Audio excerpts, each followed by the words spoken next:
Hi everyone, in this video we'll be looking at decision trees. So decision trees can be used both for classification as well as regression. So let's first look at the case of classification. So let's say we have x1, x2, xn data points, and for each data point we have to predict the class y1, y2, yn, and each of the yi's can belong to either of the k classes, and xn can belong to L-dimensional space. So let's say L is 2, so in a 2D space, and let's say we have only two classes, a positive class and a negative class. So let me mark positive classes.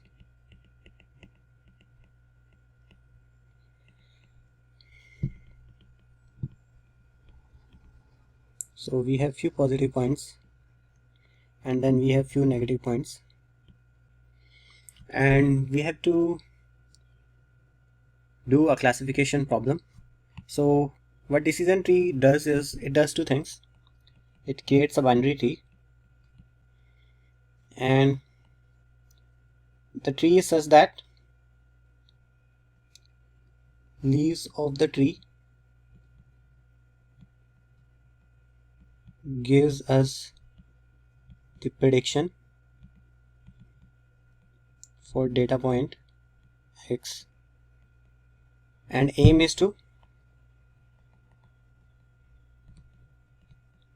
minimize the prediction error. So for this example here, let's assume we have only two features, x1 and x2, and so the binary tree is created as follows. So let's say this value here is some arbitrary value 10.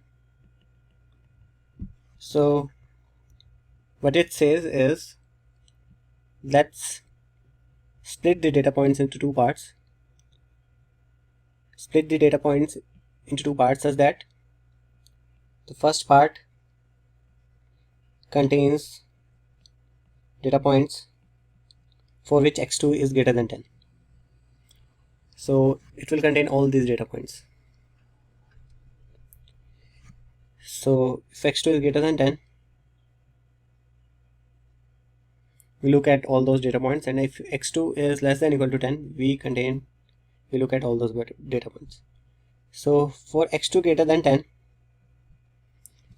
we get the portion A mentioned here, and for portion A we can see that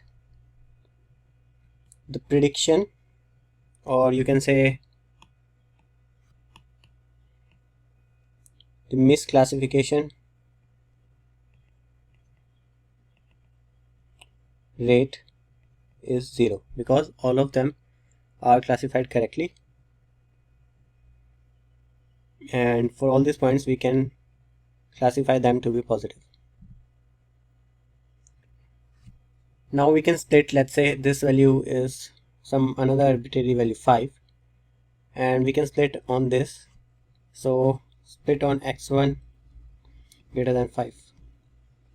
So if x1 is greater than 5, if x1 is less than or equal to 5, so this is the another split we have created, and this split is only created for points for which x2 is less than or equal to 10. And if x1 is less than or equal to 5, then let's say we consider this region to be B, and we mark all these points as positive again. So here error is 1 out of 7 points.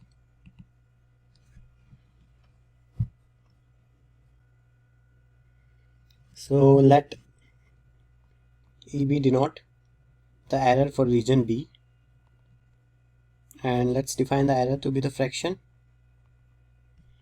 of total points which are classified wrongly. So in this case, EB is equal to 1 by 7. Now for x1 greater than 5, let's say we again split on this value and let this value is 15. So if x1 is greater than 15, then we assign the plus sign and let this region is C and let this region is D, and let this plus sign here belonging to region D. So now for x1 less than equal to 15 and x1 greater than 5, let's this is region C, and let's say we assign negative class to all those points.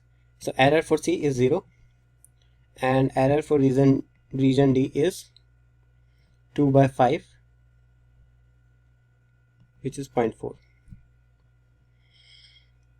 Here error of A is also 0. So this is how we create a classification tree, and let's say for any new point, let's say this is the new point, we will see that x2 is less than 10.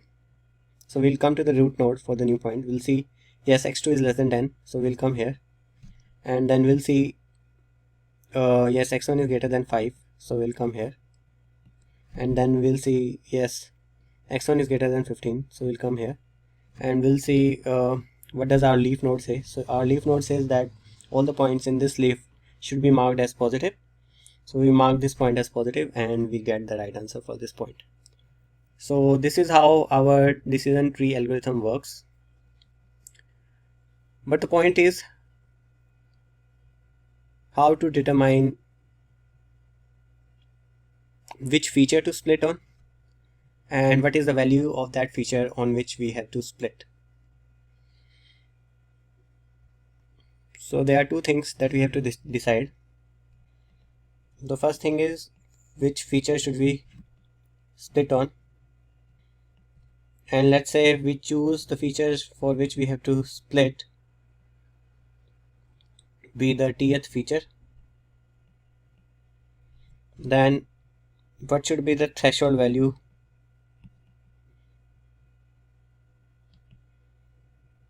for tth feature, and let that threshold value be h. So basically if xt is greater than h, we go to the right branch, and if xt is less than or equal to h, we go to the left branch. So we have to determine which feature should we choose and what should be the threshold. Note that here capital X represents the data points and small x here represents features. So please don't get confused there. So let us say we have for the ith data point xi, so suppose we have L features, so xi any example can be represented as xi1, which means first feature of ith data point, second feature of ith data point, and since we have L features, so this means lth feature of ith data point. So we have total n data points for all I is equal to 1, 2, n. We can represent each of the data points like this.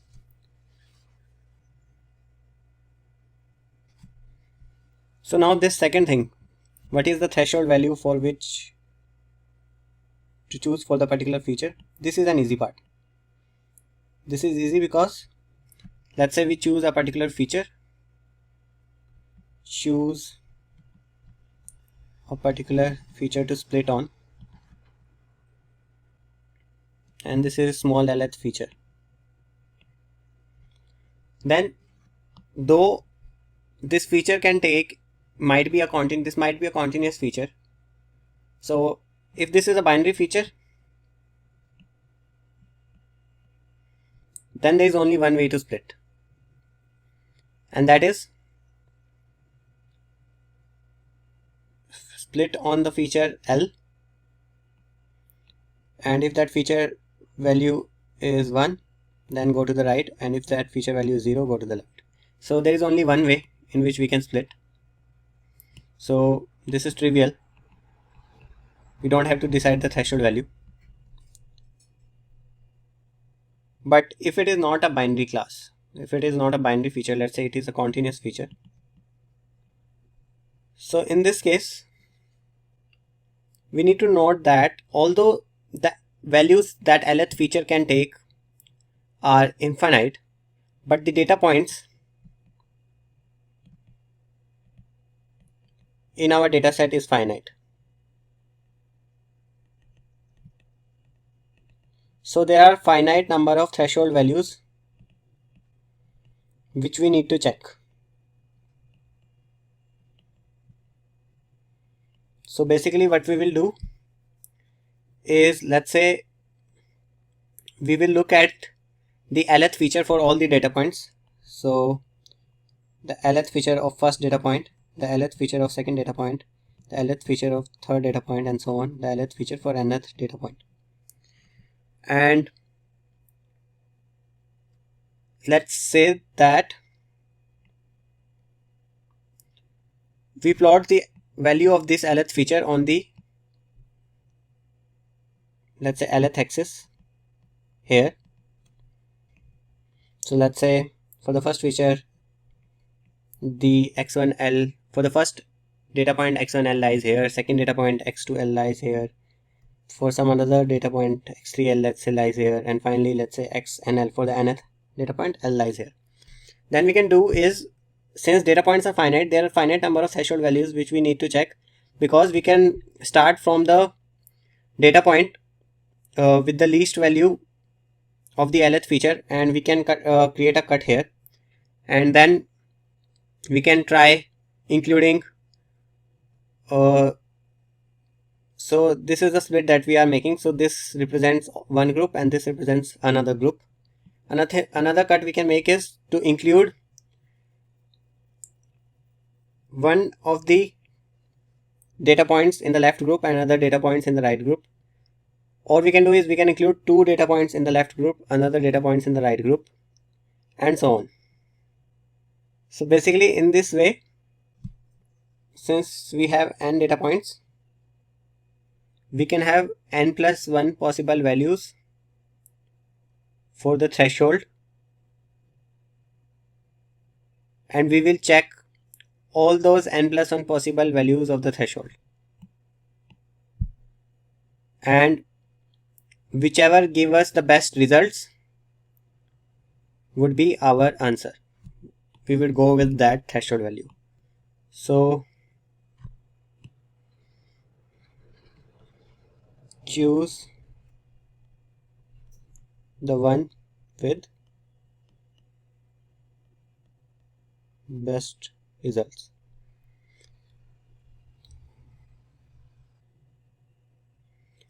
And by results here, what I mean is that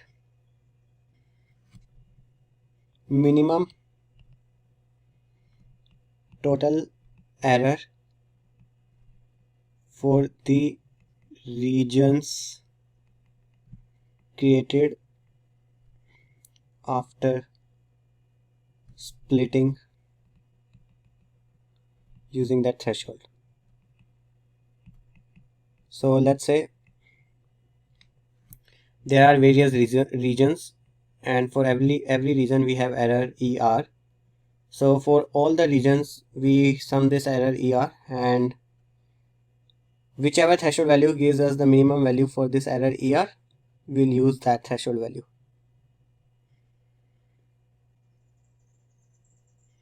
And let's say if we don't have a binary feature or a continuous feature, we have a feature which can take finitely many values. In that case, we can do is we can try splitting that feature on one of those values. That is, we can try splitting like this. If the value of that feature L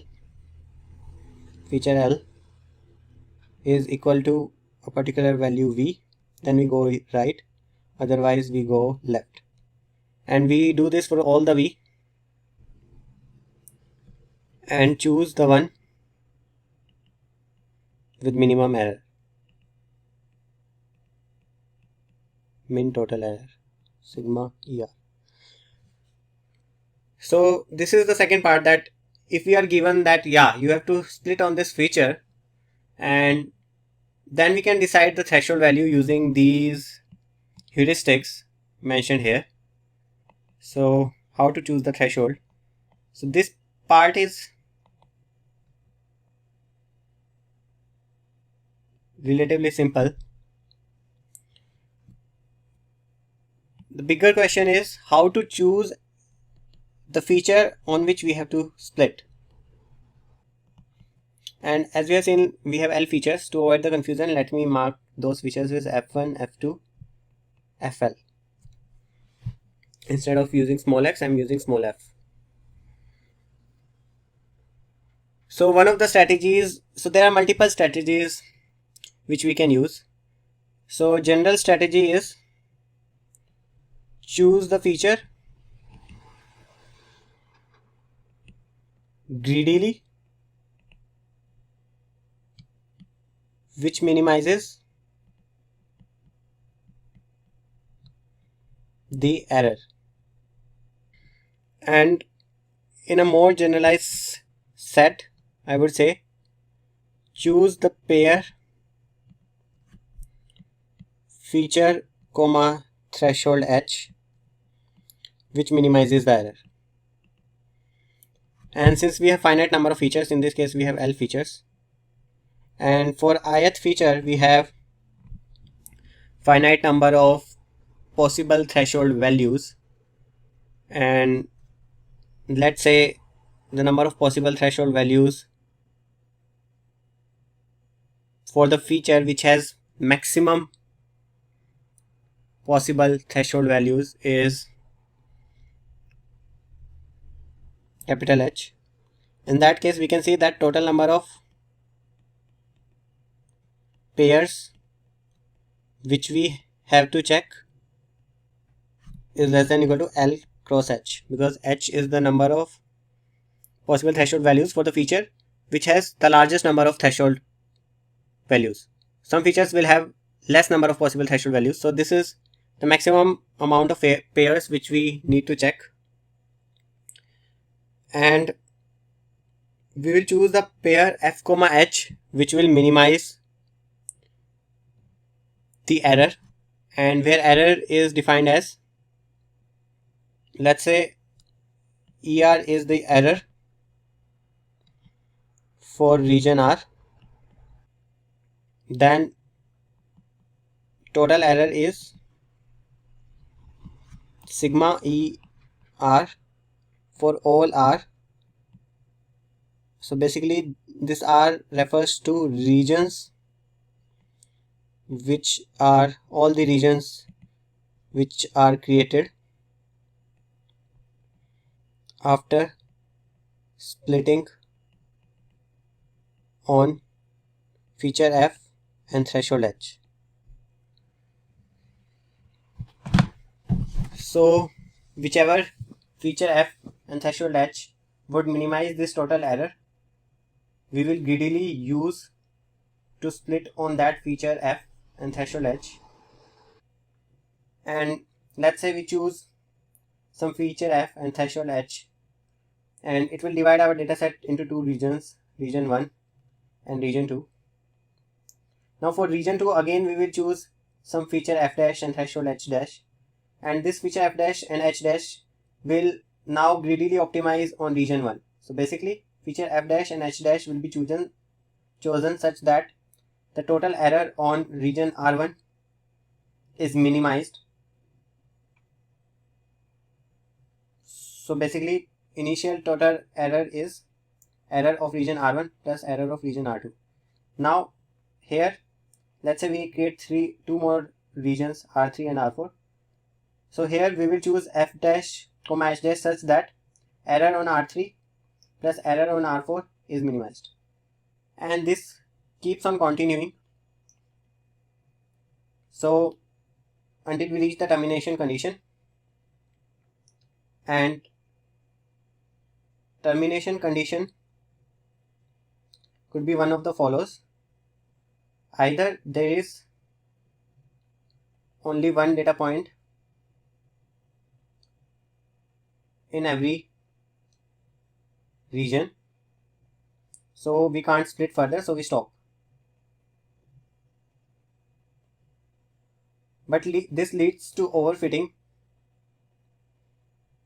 The training error in this case would be 0 and test error might be high. So we use another heuristic, we call it as pruning. And pruning means that we decide that we will stop splitting if data points in any region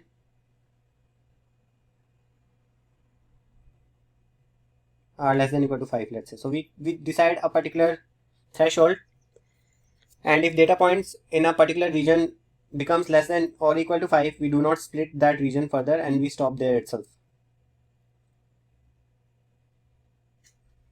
So this is the decision tree algorithm in general.